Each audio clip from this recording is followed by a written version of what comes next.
엄마, 뭐해? 바빠? 전화기 너머로 들려오는 그 한마디에 심장이 철렁 내려앉으신 적 있으신가요?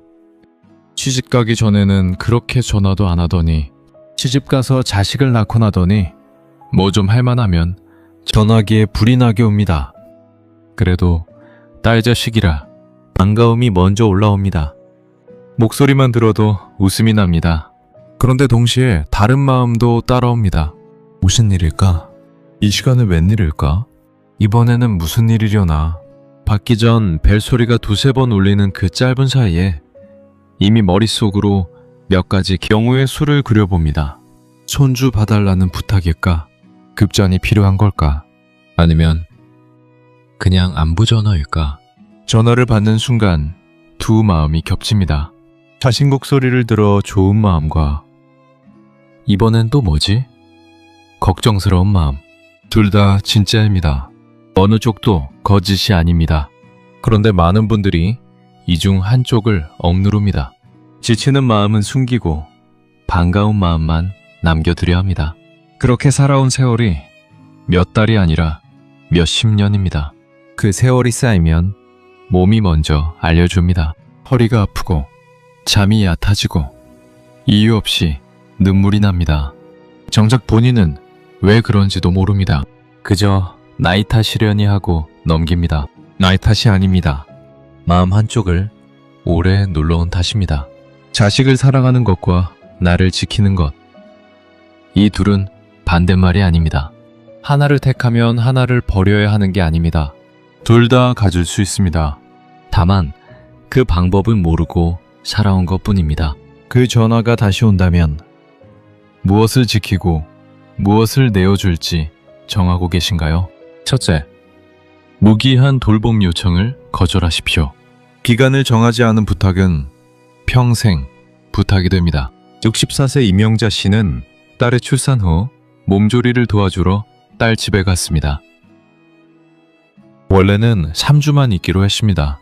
그런데 3주가 석 달이 됐고 석 달이 1년이 됐습니다. 딸이 말했습니다. 엄마, 나 복직해야 하는데 애 봐줄 사람이 없어. 조금만 더 있어주면 안 될까? 조금만 이라는 말에 임정순 씨는 짐을 풀지 않은 채 한 달을 더 있었습니다. 그 한 달이 다시 1년이 되고 2년이 됐습니다. 어느 날 아침 임정순 씨는 화장실 거울 속 자기 얼굴을 보다가 낯설다는 생각이 들었습니다. 여기가 내 집인지 딸 집인지 헷갈릴 지경이었습니다. 임영자 씨는 그날 딸에게 말했습니다. 이번 달 말까지만 있을게. 그 안에 다른 방법을 찾아봐. 딸은 서운해했지만 임정순 씨는 물러서지 않았습니다. 정해진 날 임정순 씨는 짐을 챙겨 자기 집으로 돌아갔습니다. 오히려 그동안 대가 없이 사랑으로 아이를 돌봐줬는데 이제 와서 떠난다는 말에 딸은 서운해했습니다. 엄마가 냉정하다는 말까지 들었습니다. 2, 3년의 시간이 다 무엇이었는지 임정순 씨는 씁쓸했습니다. 기간이 없는 부탁 앞에서는 내가 직접 끝나는 날짜를 정해야 합니다. 둘째, 부부싸움에 끼어달라는 요청을 거절하십시오. 딸의 결혼 생활에 판사가 되어주는 것은 사랑이 아닙니다. 98세 한명옥 씨의 딸은 사위와 다툴 때마다 친정에 전화를 걸어왔습니다. 사위가 이번엔 무슨 말을 했는지 자신이 얼마나 억울한지를 쏟아냈습니다. 한명옥 씨는 그럴 때마다 딸 편을 들었습니다. 사위가 잘못했다고 딸이 옳다고 다독여줬습니다. 그런데 며칠 지나 딸 부부가 언제 그랬냐는 듯 화해하고 나면 사위의 눈빛만 조금씩 달라져 있었습니다. 명절 인사가 눈에 띄게 짧아졌습니다. 예전엔 장모님, 어디 편찮으신 데는 없으세요? 하고 안부라도 물었는데 이제는 인사만 하고 방으로 들어가 버렸습니다. 카톡 답장도 부쩍 뜸해졌습니다. 한명옥 씨는 그 사목함이 어디서 왔는지 한참을 몰랐습니다. 그러다 문득 깨달았습니다. 딸 부부의 다툼에 매번 판정을 내려온 대가를 자신이 대신 치르고 있었습니다. 다음번 딸이 전화를 걸어와 사위 흉을 볼 때 한명옥 씨는 다르게 답했습니다. 둘이 대화로 풀어보라고. 엄마는 어느 편도 들 수 없다고 선을 그었습니다. 딸은 처음엔 서운한 기색을 감추지 않았습니다. 그런데 그 뒤로 부부 문제는 부부끼리 해결하기 시작했습니다. 다음 명절, 샤위는 다시 예전처럼 웃으며 안부를 물었습니다. 부부싸움이야 부부가 풀면 그만입니다. 하지만 딸이라는 이유로 매번 들어주고 편들어준 그 마음이 결국 자신에게 도구로 돌아온다는 것을 한명옥 씨는 그제야 알았습니다. 자식 부부의 싸움에는 심판이 아니라 침묵으로 답하십시오. 셋째, 반복되는 경제적 지원 요청을 거절하십시오. 한 번의 도움은 사랑이지만 반복되는 지원은 습관이 됩니다. 17세 조정미 씨는 딸이 전세 자금이 부족하다고 했을 때 평생 모은 퇴직금에 선뜻 보탰습니다. 딸이 안정된 집에서 산다는 사실만으로 마음이 든든했습니다. 그런데 1년 뒤 딸에게서 다시 전화가 왔습니다. 이번엔 카드값이 급하게 밀렸다는 이야기였습니다. 조정미 씨는 또 통장을 열어 돈을 보냈습니다. 그 다음 해에도 또 그 다음 해에도 전화는 비슷한 이유로 이어졌습니다. 어느 날 통장 정리를 하던 조정미 씨는 잔고를 보고 깜짝 놀랐습니다. 손이 떨렸습니다. 남은 돈으로 자신의 노후를 몇 년이나 버틸 수 있을지 계산해 보니 답이 나오지 않았습니다.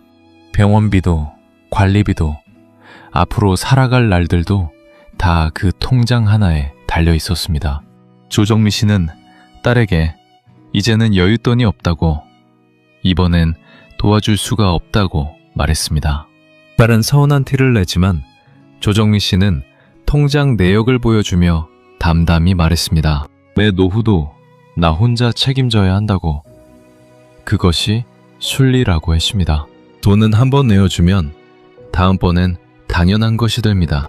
자신에게 내어줄 수 있는 것에도 바닥이 있다는 것을 인정하십시오.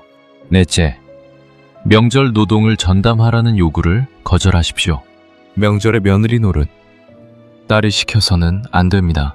61세 배영숙 씨의 딸은 명절마다 친정에 와서 손 하나 까딱하지 않았습니다. 시댁에서 얼마나 힘든지 아느냐며 여기서는 좀 쉬고 싶다고 했습니다.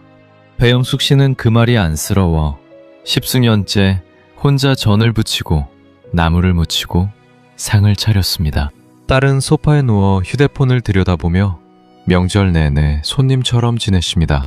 허리 디스크로 병원에 다녀온 어느 명절, 배영숙 씨는 부엌 바닥에 쪼그려 앉은 채로 한참을 일어나지 못했습니다. 그날 딸을 불렀습니다. 이번엔 너도 좀 거들어라.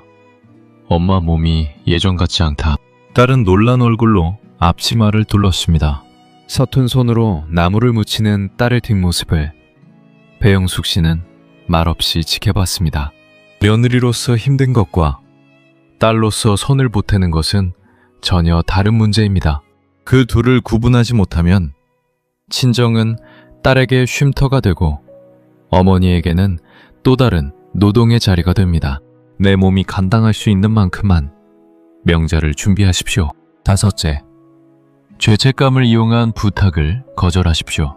엄마가 그것도 안 해줘 라는 말에 흔들리지 마십시오. 70세 우순자 씨의 딸은 원하는 것을 얻지 못하면 늘 같은 말을 꺼냈습니다. 엄마가 자신에게 해준 게 뭐가 있느냐는 말이었습니다. 그 한마디에 우순자 씨는 몸이 아파도 형편이 안 돼도 무리해서 부탁을 들어줬습니다. 그 말을 들을 때마다 가슴이 철렁 내려앉았고 평생 애쓴 세월이 부정당하는 기분이었습니다. 어느 날 우순자 씨는 스스로에게 물었습니다. 정말 해준 게 없어서 이런 말을 듣는 것인지, 아니면 이 말 한마디에 자신이 매번 무너지는 것인지. 곰곰이 되짚어보니 답은 후자였습니다. 딸을 위해 안 해준 것을 세어보니 손에 꼽을 정도였습니다. 다음번 딸이 같은 말을 꺼냈을 때 우순자 씨는 조용히 답했습니다. 그 말로 엄마 마음을 흔들려던 것, 이제는 통하지 않는다고 했습니다. 딸은 잠시 말을 잃었습니다. 그 뒤로 죄책감을 무기 삼아 부탁하는 일이 눈에 띄게 줄었습니다. 죄책감을 자극하는 말 앞에서 내 마음을 지키는 것이 먼저입니다. 방금 들은 5가지 이야기가 사실은 아주 오래된 지혜와 다르지 않습니다. 노자는 지족자부, 만족할 줄 아는 사람이 부유하다 했습니다. 김정순 씨가 2년을 딸 집에 머문 것도, 조정미 씨가 몇 년째 통장을 열어준 것도 처음엔 다 사랑이었습니다. 그런데 그 사랑에 끝이 없으면 메어주는 사람의 그릇은 점점 비어갑니다. 넉넉함은 더 많이 주는 데서 오지 않습니다. 내 그릇의 크기를 알고 거기서 멈출 줄 아는 데서 옵니다. 자식에게 더 줄수록 좋은 부모라는 생각을 버려야 합니다. 줄 수 있는 만큼만 주는 사람이 오래 줄 수 있는 사람입니다. 마르쿠스 아우렐리우스는 명상록에서 내가 통제할 수 있는 것과 없는 것을 먼저 구분하라고 했습니다. 딸의 결혼 생활, 사위와의 관계, 딸 부부의 다툼. 이것은 내가 어찌할 수 없는 영역입니다. 한명옥 씨가 매번 딸 편을 들며 판정을 내려온 것은 통제할 수 없는 남의 부부싸움에 뛰어든 것이었습니다. 그 대가는 고스란히 자신의 몫으로 돌아왔습니다. 그러나 내가 어디까지 도와줄지, 언제 침묵할지, 이것은 온전히 내가 정할 수 있는 영역입니다. 통제할 수 없는 것에 매달리다가 정작 통제할 수 있는 나 자신을 놓아버리는 어르신들이 많습니다. 정약용은 유배지에서도 자식들에게 편지를 썼습니다. 그런데 그 편지에는 언제나 분수라는 말이 자주 등장합니다. 재물도 마음도 힘도 분수를 알아야 오래 간다는 가르침이었습니다. 배영숙 씨가 10수년을 부엌에 서서 허리를 굽힌 것도 처음엔 딸을 위한 마음이었습니다. 그러나 자신의 분수, 곧 자기 몸의 한계를 넘어서면서부터 그것은 사랑이 아니라 소모가 됐습니다. 정약용이 자식에게 전한 것은 무한한 헌신이 아니라 분수를 지키는 삶이었습니다. 빅터 프랭클은 자극과 반응 사이에는 공간이 있다고 했습니다. 그 공간 안에서 우리는 어떻게 반응할지 선택할 자유를 가진다고 했습니다. 우승자 씨의 딸이 엄마가 해준 게 뭐가 있느냐고 쏘아붙일 때 그 말은 자극입니다. 그 말을 듣는 즉시 몸이 움직여 부탁을 들어주는 것은 반응입니다. 그런데 그 사이에 잠깐의 틈을 두면 다른 반응을 선택할 수 있습니다. 우승자 씨가 조용히 그 말은 이제 통하지 않는다고 답할 수 있었던 것도 바로 그 틈을 찾아냈기 때문입니다. 거절은 순간의 반응이 아니라 그 틈에서 나온 선택입니다. 4가지 지혜가 가리키는 방향은 하나입니다. 자식을 위해 나를 다 비우는 것이 사랑이 아니라는 것입니다. 내 그릇을 알고 내가 정할 수 있는 것을 정하고 분수를 지키고 반응하기 전에 한번 멈추는 것. 그것이 자식에게도 나 자신에게도 더 오래가는 사랑입니다. 거절은 사랑의 반대말이 아닙니다. 거절은 사랑을 오래 지속시키는 방법입니다. 거절은 매정함이 아닙니다. 거절은 오래 사랑하기 위한 선택입니다. 오늘 들려드린 5가지. 기간을 정하는 것, 판정을 내리지 않는 것, 지원에 선을 긋는 것, 명절 노동을 나누는 것, 죄책감에 흔들리지 않는 것. 이 5가지의 공통점은 하나입니다. 나를 먼저 지키는 것입니다. 내가 무너지면 자식도 기댈 곳을 잃습니다. 내가 단단해야 자식도 나를 존중합니다. 엄마, 뭐해? 그 전화가 오늘 저녁 다시 온다면 이제는 다르게 받으십시오. 반가움은 그대로 두십시오. 그러나 무엇이든 다 들어주겠다는 마음은 이제 내려놓으십시오. 자식을 사랑하는 것과 나를 지키는 것, 이 둘은 언제나 함께 갈 수 있습니다. 여러분의 60대 이후는 여러분의 것입니다.